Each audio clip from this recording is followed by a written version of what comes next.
most repeated questions series, question number 7.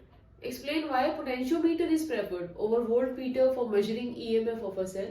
ये question पूछा गया है 2018 में और फिर 22 में. तो पोटेंशियोमीटर के केस में हम जब भी रीडिंग लेते हैं हम क्या लेते हैं, बैलेंस पॉइंट या नल डिफ्लेक्शन मेथड से पोटेंशियोमीटर वर्क करता है, जिसकी वजह से वो कोई करंट ड्रॉ नहीं करता सेल से, इसलिए वो सेल का क्या मेजर करता है, ईएमएफ.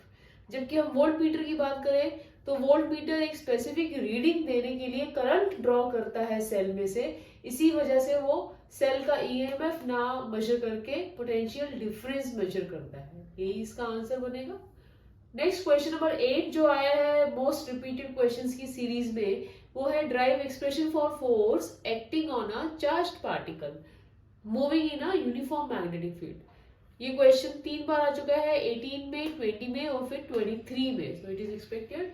तो इसके लिए हम क्या कह रहे हैं कि हम कंसिडर कर रहे हैं पॉजिटिव चार्ज है Q जो कि मूव कर रहा है uniform magnetic field vector B से, हम उसको शो कर रहे हैं uniform magnetic field vector B along y axis. और वेलोसिटी, जिस वेलोसिटी से मूव कर रहा है वेक्टर V, उसका एंगल क्या है B से, एट एन एंगल थीटा पर है. वो V और B के बीच में एंगल थीटा है. अब क्योंकि चार्ज है वो मूव कर रहा है, तो मूविंग चार्ज एक मैग्नेटिक फील्ड प्रोड्यूस करता है और एक्सटर्नली भी एक मैग्नेटिक फील्ड हमने लगाया है.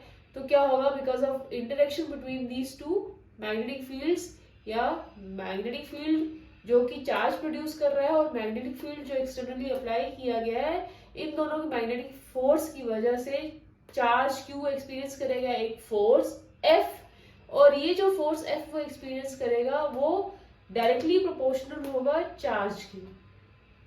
यही फोर्स जो वो एक्सपीरियंस करेगा वो डायरेक्टली प्रोपोर्शनल होगा वेलोसिटी का sign component V sine theta के इक्वल प्रोपोर्शनल होगा. वेयर V साइन थीटा क्या है, कंपोनेंट ऑफ वेलोसिटी जो कि मैग्नेटिक फील्ड से परपेंडिकुलर डायरेक्शन में है. क्योंकि ये V अगर थीटा एंगल बना रहा है तो थीटा के साथ वाला जो कंपोनेंट होता है वो तो कॉस कंपोनेंट बन जाता है. V कॉस थीटा तो हो गया B की डायरेक्शन में, और उसके परपेंडिकुलर हो गया V साइन थीटा. तो जो फोर्स चार्ज पे एक्ट करेगा वो डायरेक्टली प्रोपोर्शनल होगा V साइन थीटा के.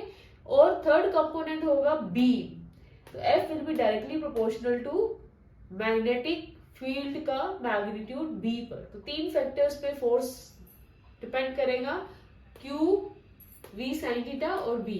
इनको हम तीनों को एक क्लब करेंगे तो इक्वल टू एक कांस्टेंट ऑफ प्रोपोर्शनैलिटी K लिख सकते हैं, और इस K की वैल्यू होती है 1. तो हमारे पास नेक्स्ट एक्सप्रेशन क्या बन जाता है, F is equal to QVB sine theta, और VB साइन थीटा एक क्रॉस प्रोडक्ट बन गया V क्रॉस B.